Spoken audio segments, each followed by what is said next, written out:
programs that are funded and subsidized by the federal government. So what does that mean for these programs? Well, there'll still be things like My Community 97 that's offered by Fannie Mae, My Community 100s. These are sort of, and even going into FHA themselves, all right?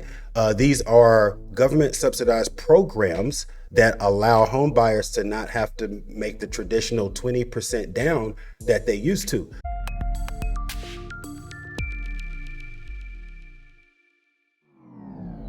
Good day, good people. Thank you for stopping by a quick edition of the Independent Mail.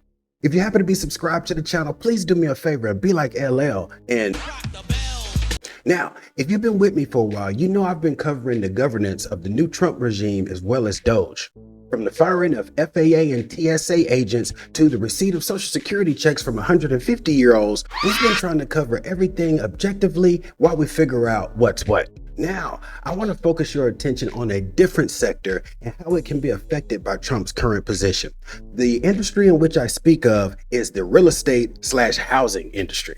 Without being all super chatty about this, let's jump straight into a few clips. The first is a very quick clip of the Premier of Ontario, followed by an official from the US Canadian lumber industry, then an article from Goldman Sachs. Let's go. Here in Ontario, lumber across the country.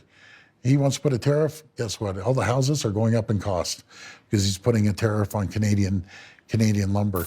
My next guest is getting tons of questions about lumber tariffs, including how his clients can hedge higher prices going forward. Let's bring in Kyle Little. He's the Chief Operating Officer at Sherwood Lumber. Kyle, take me into the last few days. What's it been like and what happens now? Because as of this conversation, those tariffs are happening in the morning. Yeah, thank you, Kelly, for having me. It's been a whirlwind 48 hours. I think the majority of our industry was kind of hesitant to believe that these tariffs would actually go into effect, given that we are already have a product from Canada that is subject to a countervailing and anti-dumping duty here in the United States. So adding an additional 25% on top of that just puts the Canadian producer really out of the marketplace for the American consumer and makes it very, very challenging for us to have access to that supply. The president has repeatedly, including just now, Kyle, said we don't need Canadian lumber. He said we can grow it here. So remind me, what are the top level stats for how much lumber we have and how much we need? Yeah, so it's very interesting that we hear those kind of comments.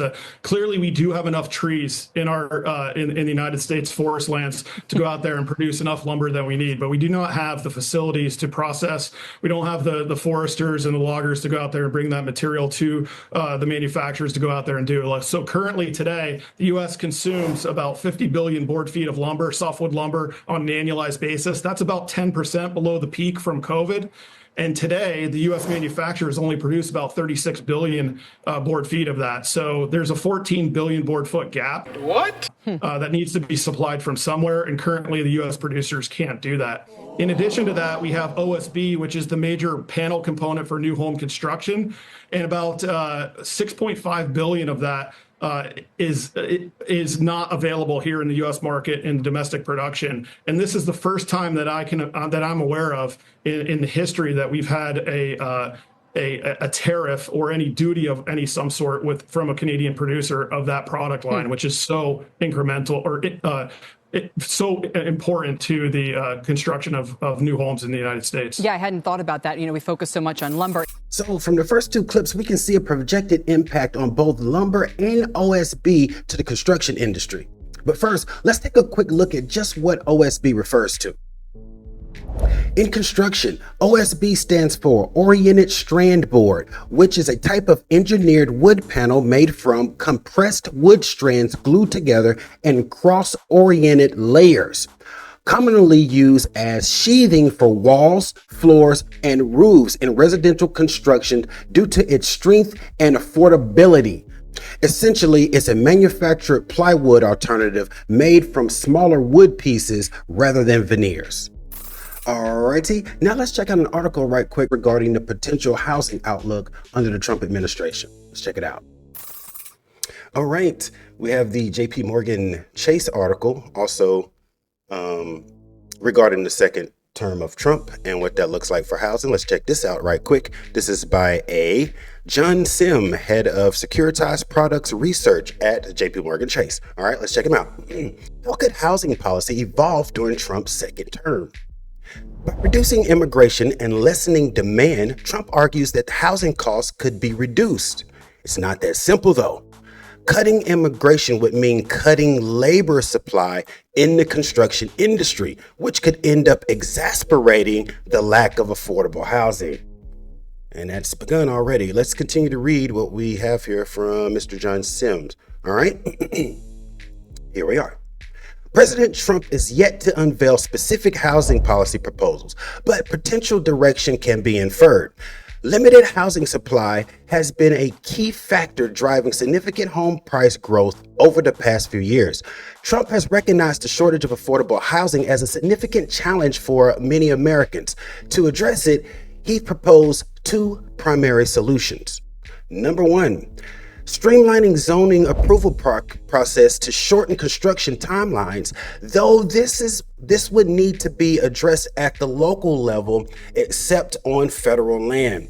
But number two for Trump's proposal, making federal land available for new housing projects. So zoning and federal land is one of the ways I think he proposes to increase inventory. All right. Other potential solutions, such as multi-family construction in areas zoned for single families, look unlikely under the Trump administration.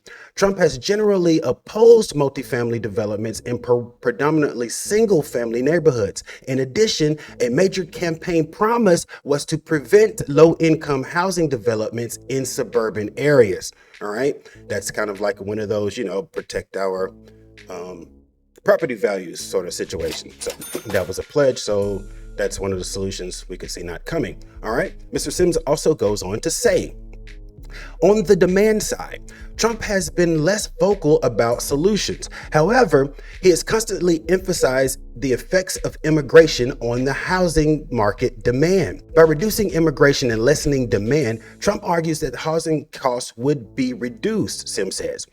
But it's not that simple, though. Approximately 30% of construction workers are immigrants. So that could be complex implications. Could be.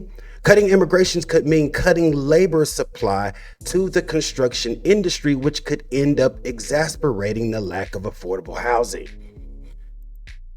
All right, so there's a double-edged sword there with that immigration that may not have been looked at all the way when everybody was celebrating that. But let's continue with the article by Mr. Sims. He says, beyond housing, several of Trump's proposals could, if implemented, lead to rising inflation.